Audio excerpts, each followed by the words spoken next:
আমরা এই মুহূর্তে প্রতি মুহূর্তে রাজনীতির যে বাক বদল দেখছি, যে উত্তেজনা দেখছি, সেটি আসলে শেষ পর্যন্ত কোথায় নিয়ে পৌঁছায় সেটি নিয়ে অনেক বেশি চিন্তিত। আমরা প্রতি মুহূর্তে দ্বিধাগ্রস্ত হচ্ছি যে বাংলাদেশের রাজনীতি আবারও কি ভারতমুখী রাজনীতি শুরু হলো, নাকি দেশের অভ্যন্তরীণ উন্নয়নকে বেশি অগ্রাধিকার দিচ্ছে।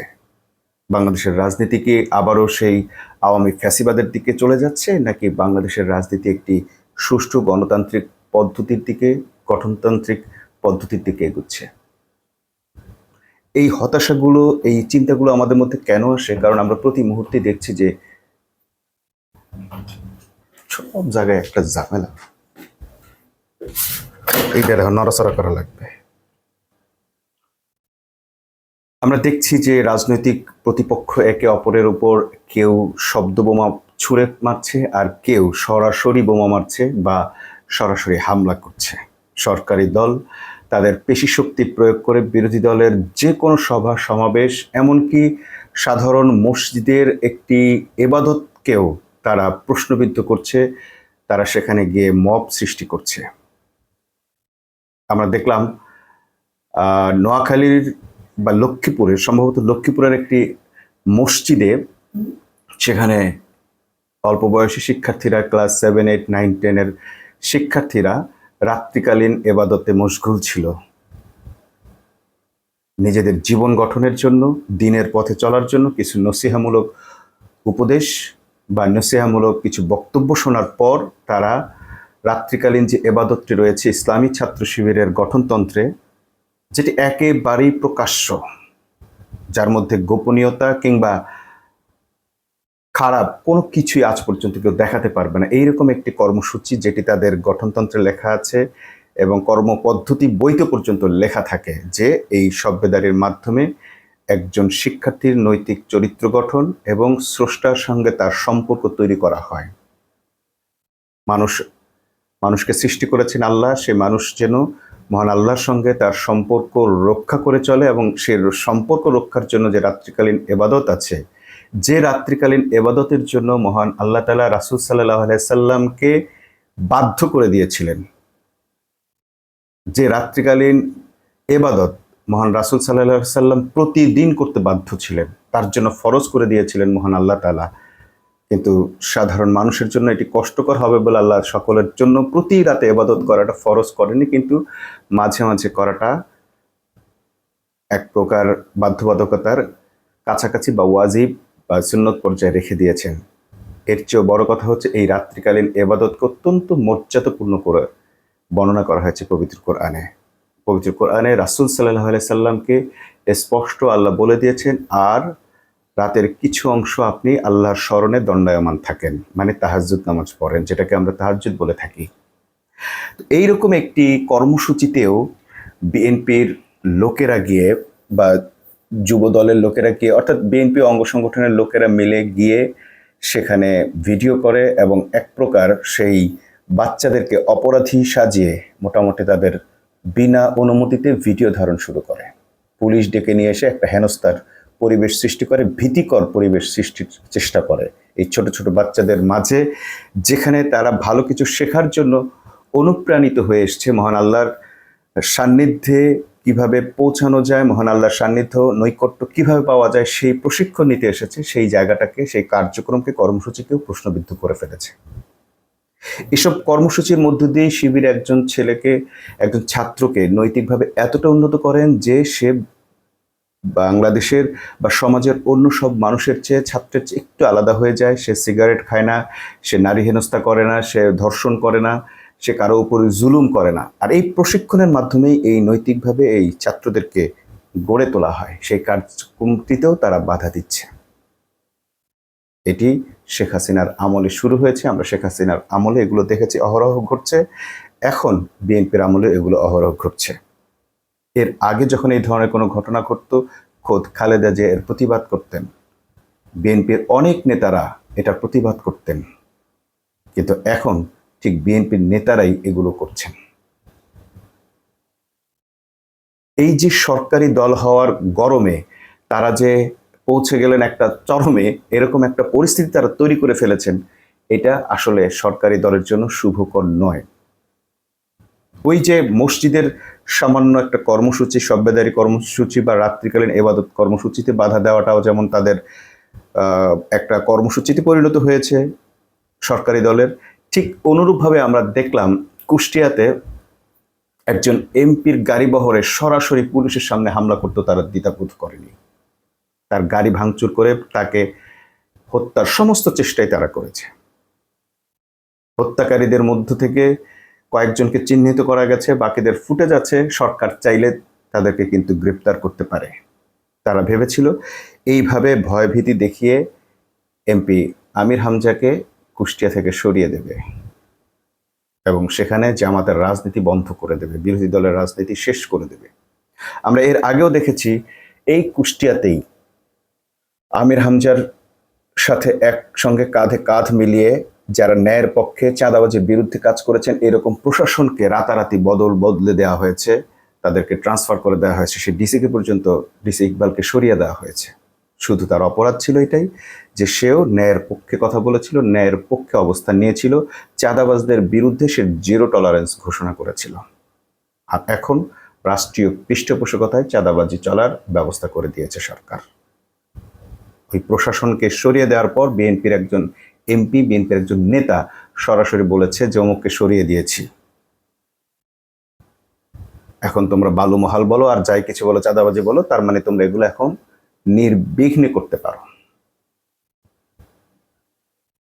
কিন্তু আমরা দেখলাম এমপি আমির হামজা দমে যাওয়ার পরিবর্তে তিনি আরো দ্বিগুণ বেগে এক প্রকার আগুন হয়ে জ্বলে উঠেছেন। আবার তিনি বলেছেন আগামী 24 ঘন্টার মধ্যে যদি আমার জানের উপর যারা হামলা করেছে, আমার গাড়ি বহরে যারা হামলা করেছে, আমাকে হত্যার চেষ্টা যারা করেছে, সেই আসামিদেরকে ধরতে হবে, আইনের আওতায় আনতে হবে। তিনি নিজের হাতে আইন তুলে না নিয়ে, তার লোকদেরকে সেই নির্দেশ না দিয়ে, বরং তিনি আইনের উপর 24 ঘন্টার সময় বেঁধে দিয়েছেন। এই 24 ঘন্টা পর কি করবেন সেটাও তিনি বলেছেন, ডিসি অফিস ঘেরাও করবেন জনগণকে সাথে নিয়ে।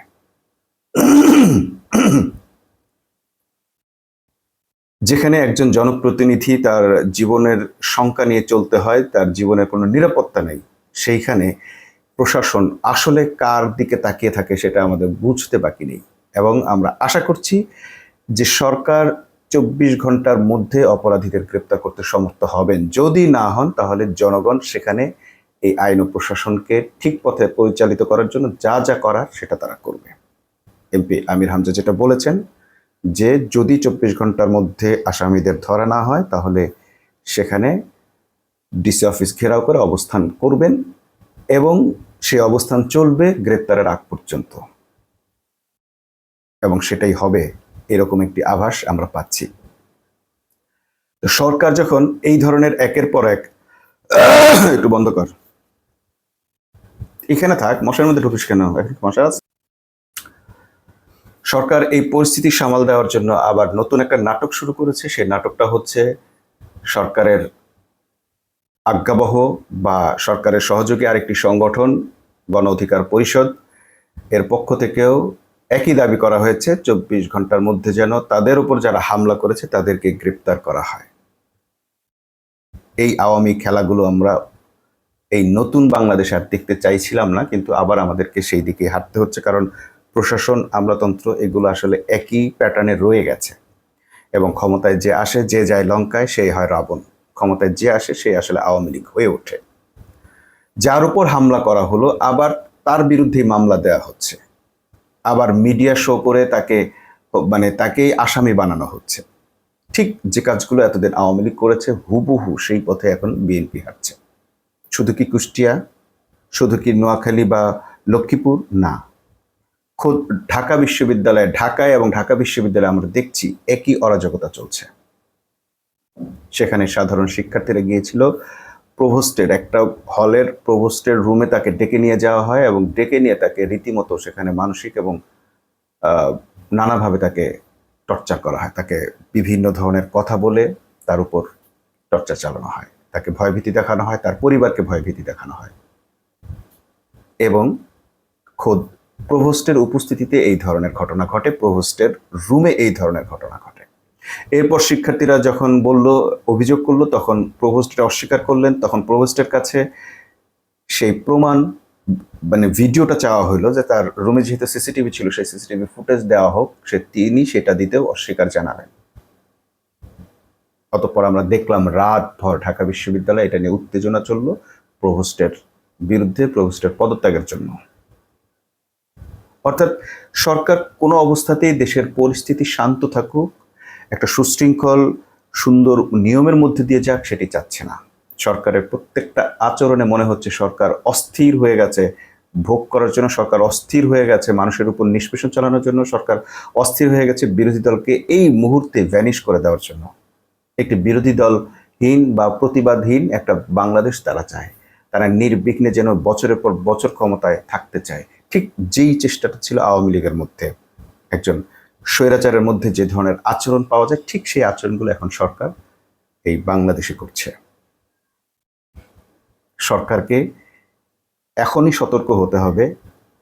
আর এই সতর্ক যদি না হতে পারে, তাহলে একটা গল্প আপনাদেরকে বলি। যদি সরকার, এই যে সরকারের মধ্যে যে খাই খাই মনোভাবটা আমরা দেখতে পাচ্ছি, সরকারি দলের চাঁদাবাজদের মধ্যে, সরকারি দলের অঙ্গ সংগঠনগুলোর মধ্যে যে মানসিকতা আমরা দেখতে পাচ্ছি, খাই খাই মানসিকতা, যেখানে সেখানে তারা মানে মানুষের উপর হামলে পড়ছে। মানে একেবারে কি বলবো, যে সাধারণ মানুষ যার সাথে রাজনীতির কোনো সম্পর্ক নেই, গর্ভবতী নারীকে হামলা করছে, তাদের পরিবারের উপর হামলা করছে, বাড়িঘর পুড়িয়ে দিচ্ছে, ব্যবসা প্রতিষ্ঠান ধ্বংস করে দিচ্ছে। এই যে এত কিছু তারা করছে, এর ফলটা আসলে কি হতে পারে? এর টার্গেটটাই বা কি হতে পারে? তারা আসলে মানে একজন আরেকজনের সঙ্গে প্রতিযোগিতা শুরু করেছে যে কে কত বেশি লুটপাট করতে পারে, কে কত বেশি জায়গা দখল করে, চাঁদাবাজির স্থান দখল করে। আমরা সেদিন দেখলাম যে ঢাকা কলেজের আশপাশে নিউ মার্কেট এলাকায় ছাত্রদল এবং যুবদলের মধ্যে কামড়াকামড়ি এবং মারামারি হয়ে কয়েকজন আহত হয়ে হাসপাতালে গেল, শুধুমাত্র চাঁদার ভাগবাটোয়ারা নিয়ে, কে কোন এলাকায় চাঁদাবাজি করবে সেই সেটেলমেন্টের জন্য।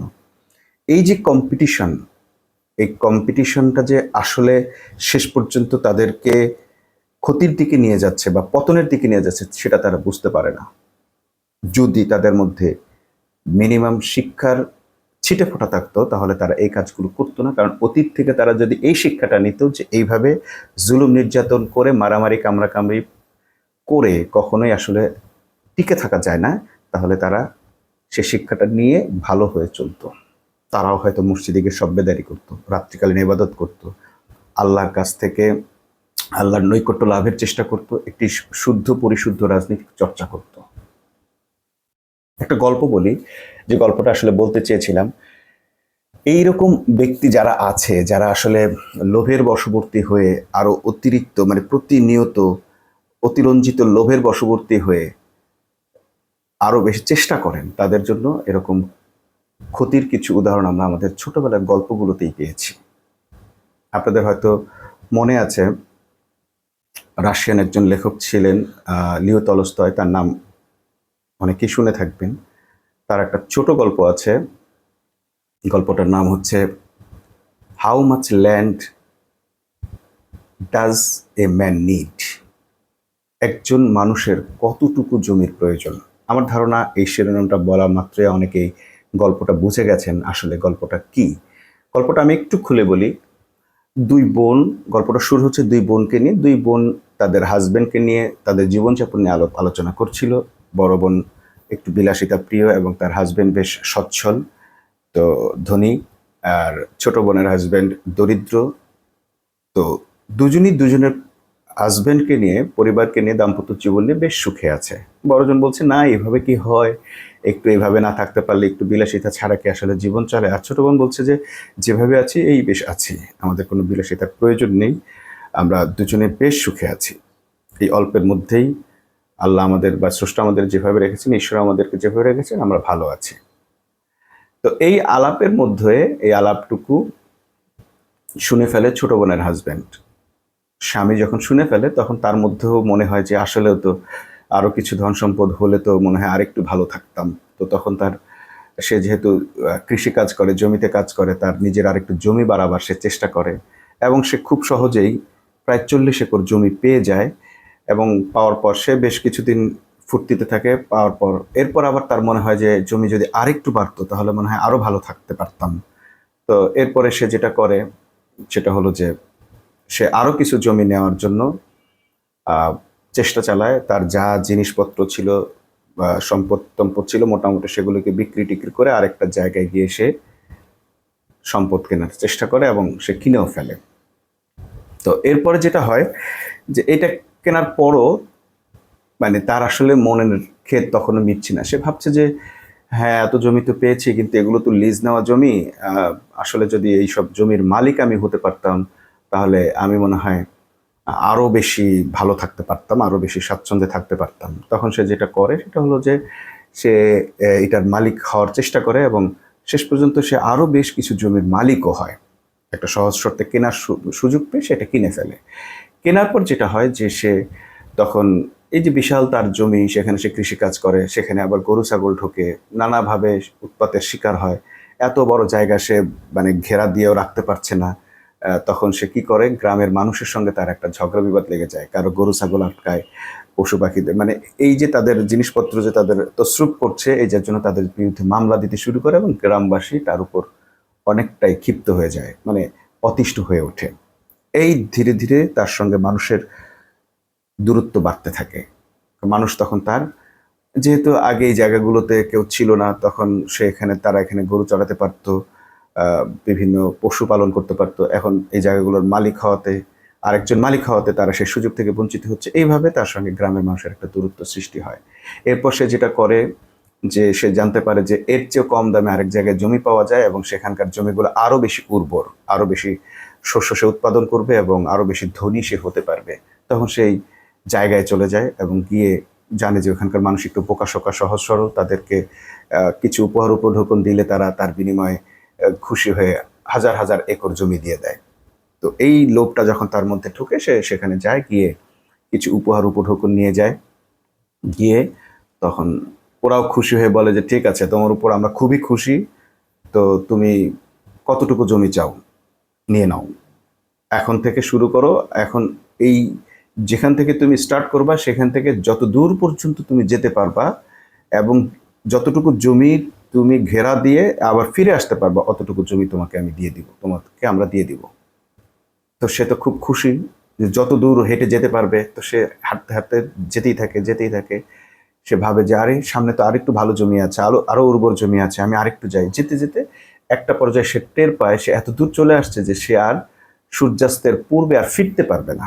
তখন সে ফেরার চেষ্টা করে, কিন্তু ফিরতে ফিরতে এসে দেখা যায় আসলে আর সে সময়ের সঙ্গে সূর্যাস্তের মধ্যে আর সে ফেরার সময়টুকু আর পাচ্ছে না। কারণ সে যখন দুপুরবেলা পর্যন্ত একটা পর্যায়ে পৌঁছেছে তারপরেই সে ফিরতে পারতো।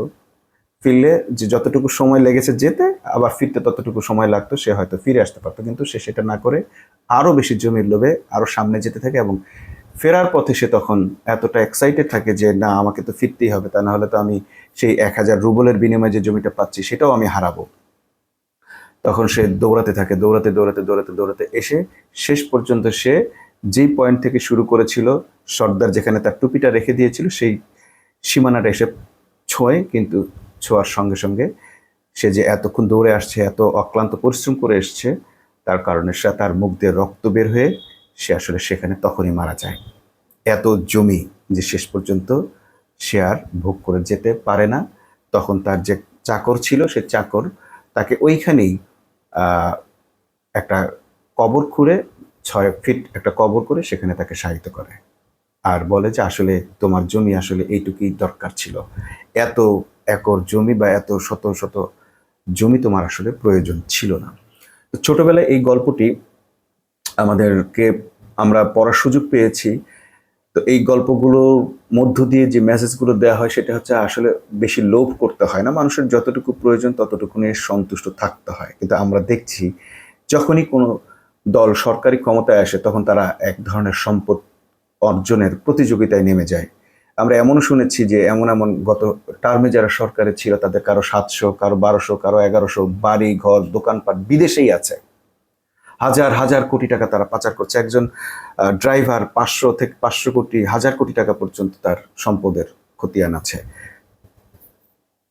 এই যে অঢেল সম্পদ তারা করে, আসলে এটা দিয়ে তারা করবে কি?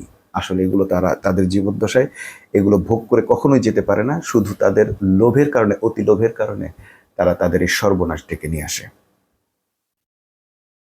আজকেও যারা ঠিক একই কাজ করছেন, চাঁদাবাজি করে সম্পদের পাহাড় গড়ার চেষ্টা করছেন, আরো বেশি সম্পদ, ইতোমধ্যেই অনেকের চেহারা চেঞ্জ হয়ে গেছে।